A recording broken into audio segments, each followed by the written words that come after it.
नमस्कार, बहुत स्वागत है आप सबका। मैं पुनीत पाठक और आप देख रहे हैं मेरा मध्य प्रदेश। मध्य प्रदेश की खबरों को विस्तार से जानेंगे, लेकिन उसके पहले एक बड़ी खबर जम्मू कश्मीर से। श्रीनगर में एक आतंकी हमला हुआ है। श्रीनगर के जेवन में पुलिस पर हमला हुआ है। इस हमले में 14 पुलिसकर्मी जख्मी हुए। आतंकी हमले में 3 पुलिसकर्मी गंभीर रूप से घायल हैं। श्रीनगर के पंथा चौक इलाके में जेवन के पास में पुलिस वाहन को टारगेट किया, फायरिंग की। 14 जवान इसमें जख्मी हुए। सभी घायल कर्मियों को अस्पताल पहुंचाया। इलाके में घेराबंदी कर दी गई। तो श्रीनगर के जेवन में पुलिस पर हमला किया है, वाहन पर टारगेट किया है। आतंकी हमले में 14 पुलिसकर्मी घायल हुए हैं। 3 की हालत गंभीर बताई जाती है। श्रीनगर के पंथा चौक इलाके में यह आतंकी हमला हुआ। तो 14 जवान घायल हैं, 3 गंभीर हैं। श्रीनगर के जेवन में पुलिस बस के ऊपर यह आतंकी अटैक हुआ है।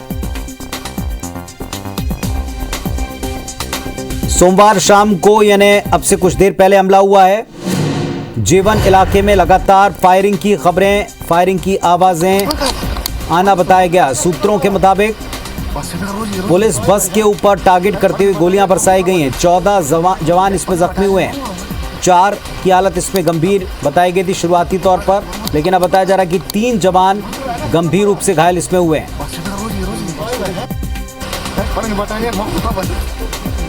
भारतीय रिजर्व फोर्स के 9वीं बटालियन की गाड़ी बताई गई।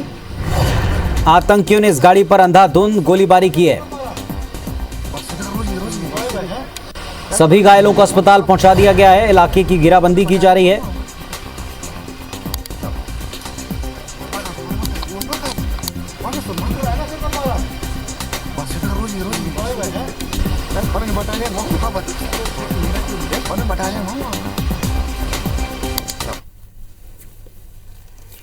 और चलिए अब हम आपको दिखाते हैं प्रधानमंत्री मोदी के काशी पहुंचने के बाद अभी तक की कुछ खास तस्वीरें।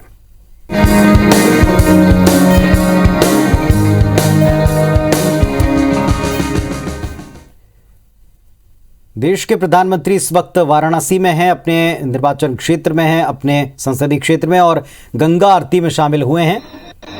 ये तस्वीरें आपको गंगा घाट से दिखा रहे हैं। मां गंगा की महाआरती इस वक्त जारी है। दशाश्वमेध घाट के ऊपर गंगा आरती में प्रधानमंत्री शामिल हुए हैं।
तो क्रूज के ऊपर सवार होकर प्रधानमंत्री ने जायजा लिया गंगा घाट पर जो आरती चल रही है।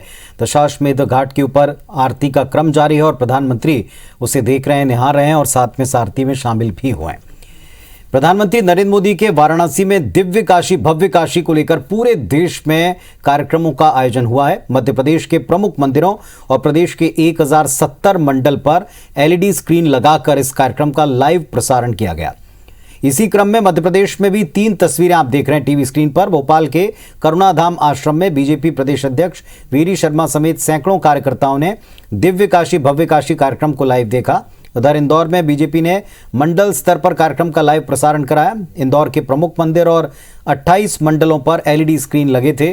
कार्यक्रम का लाइव चल रहा था। भाजपा के राष्ट्रीय महासचिव कैलाश विजयवर्गीय इस कार्यक्रम में मौजूद रहे, संतों का सम्मान किया। इधर जबलपुर के उत्तर मध्य विधानसभा के महादेव ट्रस्ट मंदिर में भी दिव्य काशी भव्य काशी कार्यक्रम का लाइव प्रसारण किया गया। कार्यक्रम में जगतगुरु स्वामी राघव देवाचार्य का सम्मान भी किया गया।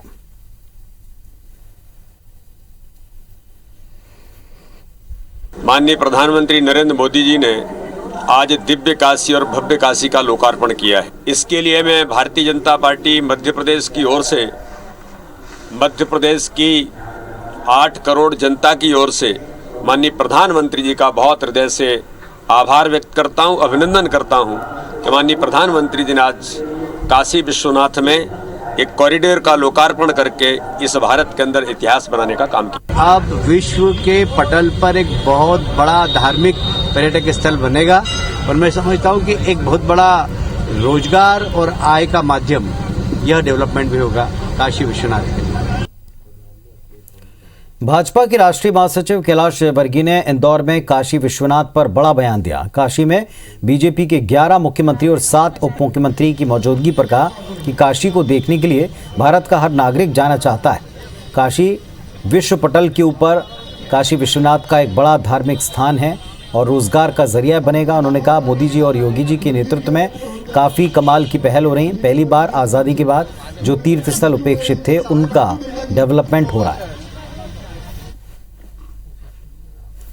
अब विश्व के पटल पर एक बहुत बड़ा धार्मिक पर्यटक स्थल बनेगा और मैं समझता हूं कि एक बहुत बड़ा रोजगार और आय का माध्यम यह डेवलपमेंट भी होगा काशी विश्वनाथ के लिए। और एक अहम खबर कटनी से बाघ के 2 शावकों का रेस्क्यू किया गया। 24 घंटे से गांव में चहलकदमी कर रहे थे 2 शावक। झिरिया नर्सरी के जंगल में इन शावकों को रखा गया है। जबलपुर और बांधवगढ़ वन कर्मियों ने इसे रेस्क्यू किया। बरही वन परिक्षेत्र झिरिया गांव का मामला है। तो कटनी से अहम खबर, बाघ के 2 शावकों को रेस्क्यू किया जो 24 घंटे से गांव में चहलकदमी कर रहे थे।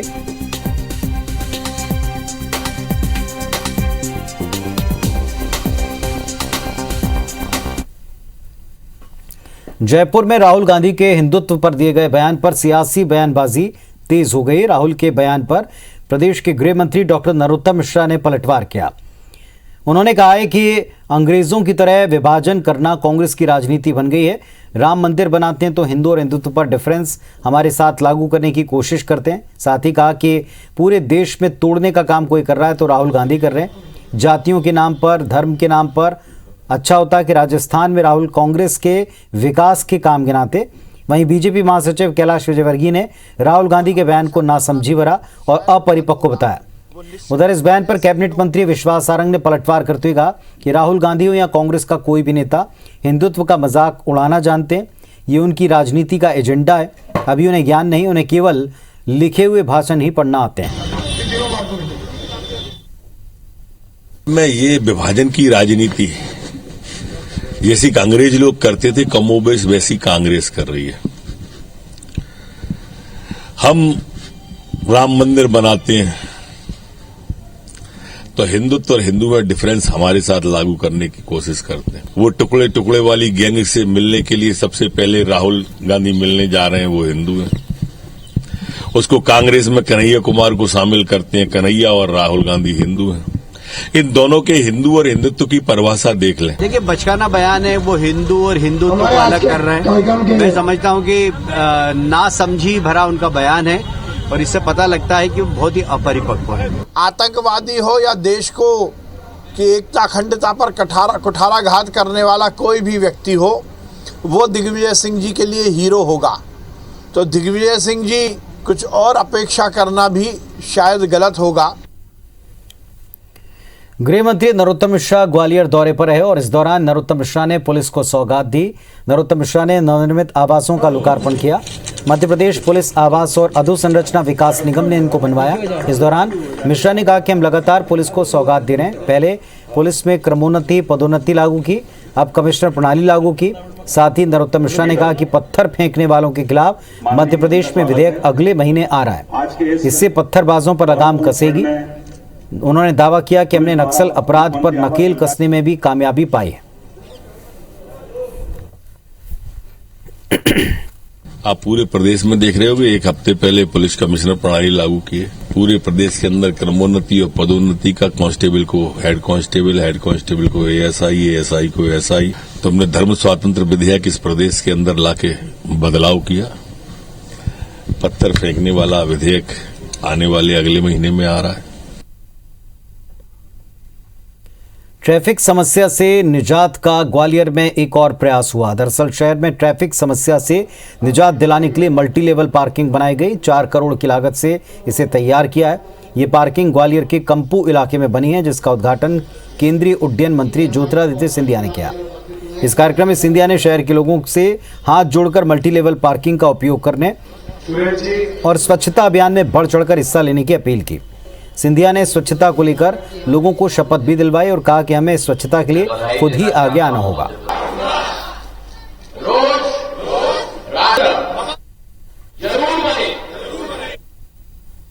ये एक छोटी शुरुआत जरूर है, पर महत्वपूर्ण शुरुआत है। नागरिक होने के नाते हम सबको आदत बन जानी चाहिए कि हमारे सड़कों को, हमारी गलियों को हम लोग साफ रखें, ट्रैफिक के लिए सुविधा बन पाए।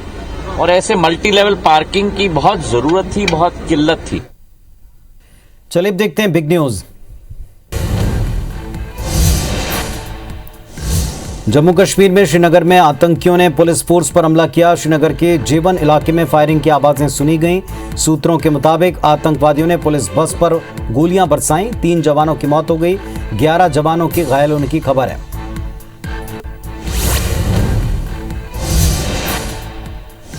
दुनिया में कोरोना के ओमिक्रॉन वेरिएंट से पहली मौत का मामला सामने आया। ब्रिटेन में ओमिक्रॉन वेरिएंट से संक्रमित एक शख्स की मौत हो गई। ब्रिटेन के प्रधानमंत्री बोरिस जॉनसन ने इस बारे में जानकारी दी।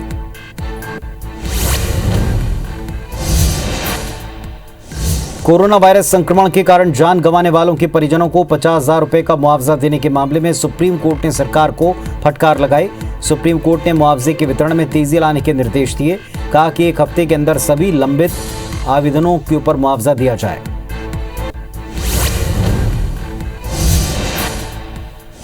बिहार के भागलपुर में 1 सप्ताह के अंदर सोमवार को तीसरी बार बम विस्फोट हुआ। नाथनगर थाना क्षेत्र के चंपानगर स्थित मखदूम शाह दरगाह घाट पर बम विस्फोट में एक बच्चे की मौत हो गई। बताया गया कि घटनास्थल से 2 जिंदा बम भी बरामद किए गए।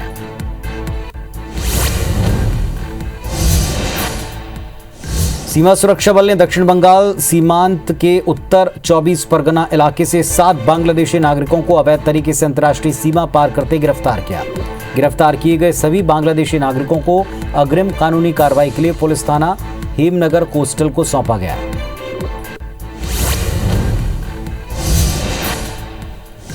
राजधानी दिल्ली में पर्यावरण मंत्री गोपाल राय ने वरिष्ठ अधिकारियों के साथ बैठक की। इस दौरान उन्होंने कहा कि बीते 1 हफ्ते के अंदर पॉल्यूशन का स्तर क्या रहा, इसको लेकर आज समीक्षा बैठक की गई। इस दौरान गोपाल राय ने कहा, एक्सपर्ट बोल रहे हैं कि 16 दिसंबर के बाद ग्राफ और नीचे आ जाएगा।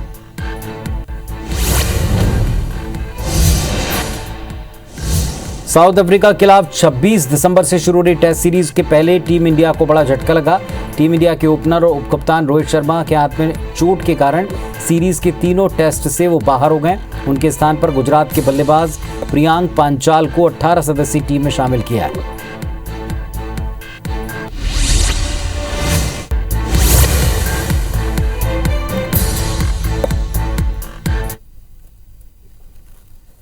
मध्य प्रदेश में होने वाले पंचायत चुनाव को लेकर लगी याचिका पर सुप्रीम कोर्ट में आज सुनवाई टल गई। सुप्रीम कोर्ट अब कल दोपहर 2 बजे इस मुद्दे पर सुनवाई करेगा।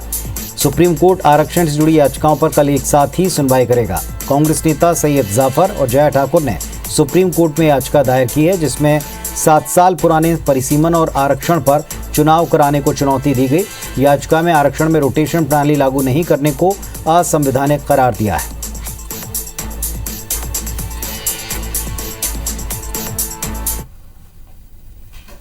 राजधानी भोपाल समेत पूरे प्रदेश में पहले चरण में होने वाले पंचायत चुनाव को लेकर नामांकन दायर करने की प्रक्रिया शुरू हो गई। नामांकन पत्र 20 दिसंबर तक सुबह 10:30 से दोपहर 3 बजे तक दाखिल किए जा सकते हैं। नामांकन पत्रों की जांच 21 दिसंबर को होगी। 23 दिसंबर को दोपहर 3 बजे तक नाम वापसी कर सकेंगे। नाम वापसी के समय सीमा पूरी हो जाने के बाद उम्मीदवार की सूची तैयार कर उन्हें चुनाव प्रतीकों का आवंटन किया जाएगा। नामांकन पत्र के साथ जिला पंचायत सदस्य, जनपद सदस्य और सरपंच पद के उम्मीदवारों को शपथ पत्र देना जरूरी होगा और पंच पद के उम्मीदवारों को नामांकन पत्र के साथ घोषणा पत्र भी देना होगा। भोपाल में 187 पंचायतों में पहले चरण में चुनाव होगा। वहीं पंचायत चुनाव के लिए जबलपुर में नामांकन की प्रक्रिया शुरू हो गई। जिला पंचायत सदस्यों के लिए पहला पर्चा कुंडम ब्लॉक के जमुना मरावी ने भरा। यहां पहले चरण के चुनाव 6 जनवरी और दूसरे चरण के चुनाव 28 जनवरी को होना है। इसे लेकर कलेक्टर कर्मवीर शर्मा ने बताया कि प्रशासनिक अमले ने फ्री एंड फेयर इलेक्शन के लिए अपनी तैयारियां पुख्ता कर ली हैं। नामनिर्देशन पत्रों का प्रक्रिया आज से प्रारंभ हुआ है। पंच एवं सरपंच के लिए 11 सेंटर और एक तहसील मुख्यालय पर 12वां सेंटर बनाया गया है। इसके अलावा जनपद सदस्य के नामनिर्देशन पत्र तहसील कार्यालय हुजूर में प्राप्त किए जाएंगे और इस बार उनको ऑनलाइन नामनिर्देशन पत्र भी वो भर सकते हैं। नाम निर्देशन पत्र भरने की प्रक्रियाओं में भी कलेक्ट्रेट में जिला स्तर के जो सदस्य हैं उन लोगों का और बाकी जनपद में, और हमने जनपद से नीचे क्लस्टर्स भी बनाए हैं जिन क्लस्टरों में आकर सरपंच पंच से संबंधित जो नाम निर्देशन पत्र हैं वो भरे जा सकते हैं। मध्य प्रदेश के 4.5 लाख पेंशनर्स का महंगाई राहत वृद्धि का इंतजार खत्म हो गया है। छत्तीसगढ़ सरकार की तर्ज पर मध्य प्रदेश में 5% वृद्धि इसमें की गई। मध्य प्रदेश में इसका लाभ अक्टूबर 2022 से पेंशनर्स को मिलेगा। अधिकारियों ने बताया कि छत्तीसगढ़ सरकार को राहत बढ़ाने के लिए सहमति पत्र भेजा गया। राज्य पुनर्गठन अधिनियम में इसके लिए दोनों राज्यों की सहमति का प्रावधान है। शिवराज सरकार ने 8% बढ़ाने का निर्णय लिया था, लेकिन फिलहाल 5% वृद्धि की गई।